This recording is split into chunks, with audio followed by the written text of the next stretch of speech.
The highly anticipated launch of Illuvium Overworld finally arrived on the Epic Games Store in open beta just last month, and now we're going to bring you the first-hand experience of what it's like playing this game. We're going to be talking overview, gaming insights, and helpful tips and tricks that are going to take you and help you progress through Illuvium Overworld. Illuvium Overworld is one of the 4 worlds within Illuvium's gaming ecosystem. The game kind of has a Pokemon-esque vibe where you're that hero character going around the map catching Illuvials. Each Illuvial, just like Pokemon, comes with a different set of abilities and falls under one of 4 categories, which are Fire, Water, Earth, and Air. Here, you go on a journey in this alien world, collect resources, and once caught, you'll be able to go into the arena where you'll fight one-on-one with the Illuvial and capture it in their auto battler mode. Now, for getting started, head on over to the Epic Games Store and download it there. And as the game starts, you're going to be introduced to a tutorial mode where you'll be able to play and learn the game as you go.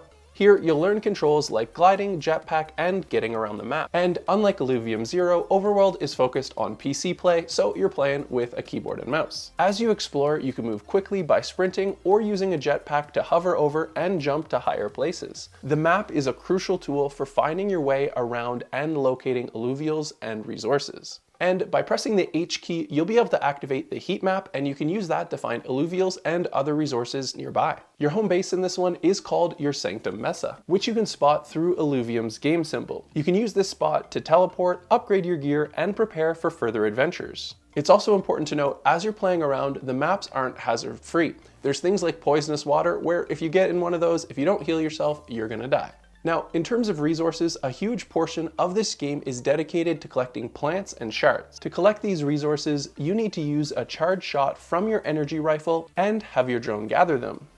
In this game, your companion is the drone and it goes everywhere you do. Now, if you've played Ocarina of Time, it's similar to the Navi creature, the little fairy sprite that follows you around on the map and gives you helpful hints. Well, in this game, the drone does that, but it can also help you collect resources. Now, in terms of getting out that rifle, simply press the 1 or 2 on the keyboard as you're used to with other games. And for this game, when you're wandering around the map, make sure you're always paying attention to that energy bar, which you use to gather resources and collect things like Illuvials here. Make sure you're watching that energy bar because you do not want to run out of energy. Now, let's talk about catching the Illuvials themselves, as they're the main part of the game. So once you spot an Illuvial, it doesn't think you're friendly, so it's gonna immediately start sprinting away from you. So you definitely have to smash that sprint key and catch up to it. From there, you're gonna wanna whip out your rifle and deliver as much damage as you can before it tries to escape in a portal. But once you damage it enough, a portal will appear and it's gonna give you one of 2 options. You can either scan the portal to see what Illuvials are inside or start a battle with them. The battles take place in the auto battler mode, where you place your character and Illuvials on a board and let them fight.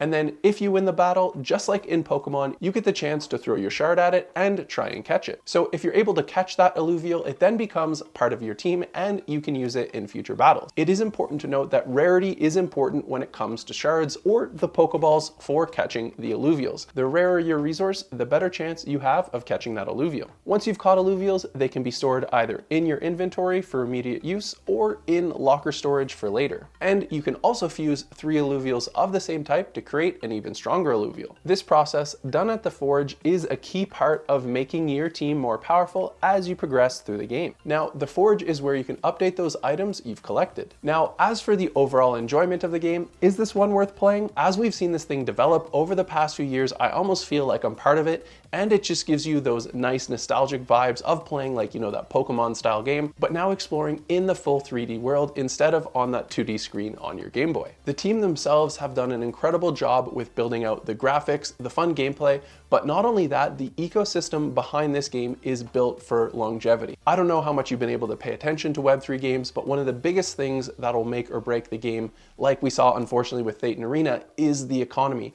Even if you've got a really fun game, if you destroy that in-game economy, unfortunately it's really hard for the team to keep progressing because they have less and less funding. Here with the Illuvium Vaults, which we've covered in another video, so you can check it out for yourself, this game is just set up for so much longevity and it's just the beginning. So definitely make sure you head on over to the Epic Games Store, download this one, start playing it, And then after you've tested out, do us a favor and head on over to Funjible Games. Here we've got in-depth walkthroughs and also community reviews. Now's your chance to be part of the Funjible Games community and leave your own review of what you actually thought of the Illuvium experience itself. Let us know your thought on graphics, economy, and overall playing the game, and we'd love to share your experience with other players as well. So if you found this video useful, we definitely appreciate a like and a subscribe, and check out our other videos in our catalog. In fact, just a couple months ago, we talked to Kieran, the founder of Illuvium, and he told us some Easter eggs that are coming up very soon that haven't happened yet. So if you're interested in more about Illuvium,